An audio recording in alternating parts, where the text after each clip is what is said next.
मम्मा, मुझे चॉकलेट वाला बिस्किट ही खाना है। नीसू बस रोए जा रहा था। पूजा जब उसे चुप करा करा के परेशान हो गई तो उसने 4 साल के नीसू को एक चाटा मार दिया। बेचारा नीसू रोते रोते कमरे में आ गया। पूजा ने भी रोते रोते अपना काम खत्म किया और कमरे में आकर देखा तो नीसू सो गया था। खारे आंसुओं की एक परत ने उसके नर्म गालों को खुरदरा कर दिया था। कितना मासूम सा बच्चा है वो, अभी उम्र ही क्या है उसकी। अगर बच्चे अभी जिद नहीं करेंगे तो कब करेंगे। सोते हुए नीसू को पूजा ने खुद से चिपका लिया, जिससे सोते हुए भी नीसू के मुंह से एक सिसकारी सी निकल गई। पूजा अपने आप को कोसे जा रही थी। आखिर उसने उस पर हाथ क्यों उठाया। अगर आज वरुण होते तो उसे कितना सुनाते।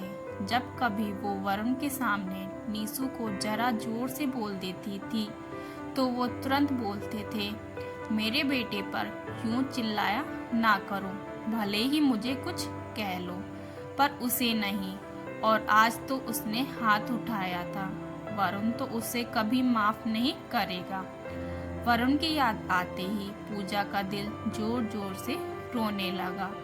अपनी आवाज को अंदर घोटने के प्रयास में उसकी हिचकी बंद गई और लेटना मुश्किल हो गया। तो वो नीसू को साइड कर उठकर बैठ गई। कमरे की मध्यम रोशनी में वरुण की मुस्कुराती हुई तस्वीर उसे ही देख रही थी। वो उठी और तस्वीर के सामने खड़े हो रोते हुए बोली, क्यों वरुण, आखिर क्यों तुम मुझे और नीसू को छोड़कर चले गए। तुमने एक बार भी नहीं सोचा कि तुम्हारे बाद हमारा क्या होगा, हमारे बच्चे का क्या होगा। आज तुम्हारा लाडला चॉकलेटी बिस्किट के लिए रो रो कर सोया है। बोलते बोलते पूजा तस्वीर से यूं चिपट गई जैसे वरुण को गले लगा रही हो, पर उसके हाथ चिकने कांच पर फिसल गए और वो खाली हाथ फिर से अपने बेड पर आ गई। वरुण एक कपड़ा व्यापारी था। उसके माँ बाप का तो बहुत पहले ही स्वर्गवास हो गया था, पर वो अपने भाई भाभी के साथ रहता था। अपनी बीवी और बच्चे को बहुत प्यार करता था। अपनी बीवी की हर ख्वाहिश उसके बोलते साथ ही पूरा कर देता। बेटे में तो जैसे उसकी जान बसती थी। राजकुमार था वो उनका, पर एक हादसे ने सब कुछ बदल दिया। उस दिन अपने बेटे के तीसरे जन्मदिन की तैयारी के लिए सामान खरीदने गया था। तभी उसकी कार का एक्सीडेंट हो गया और वो अपने परिवार को रोता बिलखता छोड़कर इस दुनिया से चला गया। पूजा की तो जैसे पूरी दुनिया उजड़ गई। 6 महीने तक तो वो खुद को ही नहीं संभाल पाई, पर नीसू के लिए उसने खुद को संभाला। वो अपने पति की दुकान पर भी संभालना चाहती थी, पर उसके जेठ और जेठानी ने ये बोलकर उसे नहीं जाने दिया कि अभी दिन ही कितने हुए हैं वरुण को गए हुए। तुम्हें खुद अपने मन से सोचना चाहिए। जब तुम अभी से बाहर निकलकर काम करोगी तो लोग क्या कहेंगे। तुम नीसू को संभालो, काम हम संभाल लेंगे। जेठ जी तो पहले से ही नौकरी करते थे, तो वरुण की दुकान जेठानी जी को सौंप दी गई और उनके बच्चे और काम घर में रहकर संभालने की जिम्मेवारी पूजा को मिल गई। पूजा की तो अब कोई इच्छा ही नहीं बची थी, पर नीसू वो तो बच्चा था, कभी भी कुछ खाने को या किसी खिलौने के लिए मचल जाता। पहले एक आध बार तो उसे उसकी पसंद की चीज़ दे दी जाती, पर अब तो उसके लिए चॉकलेट और बिस्किट भी जेठानी जी बड़ी मुश्किल से लाती।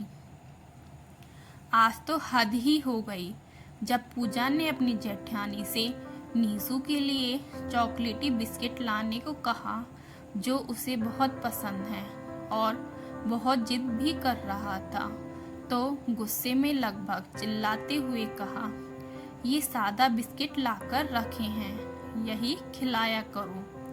पता भी है चॉकलेटी बिस्किट कितने महंगे आते हैं। हम दोनों पति पत्नी मेहनत करके इस घर को चला रहे हैं। इस महंगाई के ज़माने में 2 परिवार पालना आसान थोड़े ही है। चॉकलेटी बिस्किट चाहिए राजकुमार को, और गुस्से में पूजा को घूरते हुए अपने कमरे में चली गई। नीसू अपनी जिद पर अड़ा था, इसलिए आज उसका हाथ उठ गया बच्चे पर।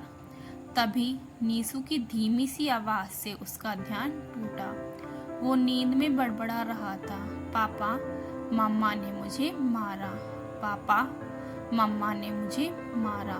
अपने बेटे की ये हालत देख उसका कलेजा मुंह को आ गया और उसने एक निर्णय लिया। सुबह वो नीसू को स्कूल भेजकर खुद भी दुकान जाने को तैयार हो गई। जेठानी ने जब उसे सुबह सुबह कहीं जाने को तैयार देखा तो छूटते ही बोली, कहाँ चल दी महारानी? पूजा ने संक्षिप्त उत्तर दिया, दुकान। सुनते ही जेठानी का पारा गरम हो गया और जेठ जी को बुलाते हुए बोली, ये जी देखो जरा इसे, ये तो हमारी नाक कटवाने पर तुली है। पति को मरे अभी 1 साल ही हुआ है और ये महारानी जल्दी घूमने। जेठ जी भी कुछ बोलने को हुए, उससे पहले ही पूजा ने बोलना शुरू किया, घूमने नहीं, अपने पति की दुकान संभालने जा रही हूँ ताकि अपने बच्चे की इच्छाएं पूरी कर सकूं। आप 2 परिवार का बोझ उठाकर बहुत थक गई होगी। अब आप अपना घर संभालो। नीसू के पापा नहीं तो क्या हुआ, उसकी माँ अभी जिंदा है। एक माँ कभी इतनी कमज़ोर नहीं होती कि वो अपने बच्चों को ना पाल सके। मेरा बेटा हमेशा राजकुमार बनकर ही रहेगा। लोगों का क्या है, कुछ ना कुछ तो कहते ही रहेंगे, पर मेरे बच्चे के आंसू पोंछने तो नहीं आते ना। कहते हुए उसने दुकान की चाबी उठा ली और निकल गई, बिना इसकी परवाह किए कि लोग क्या कहेंगे। एक माँ के हौसले को देख जेठानी जी अपना मुंह लेकर किचन में चल दी, वो काम करने जो अभी तक पूजा करती थी। तो दोस्तों, अगर आपको हमारी कहानी पसंद आई हो तो लाइक, शेयर एंड सब्सक्राइब करें।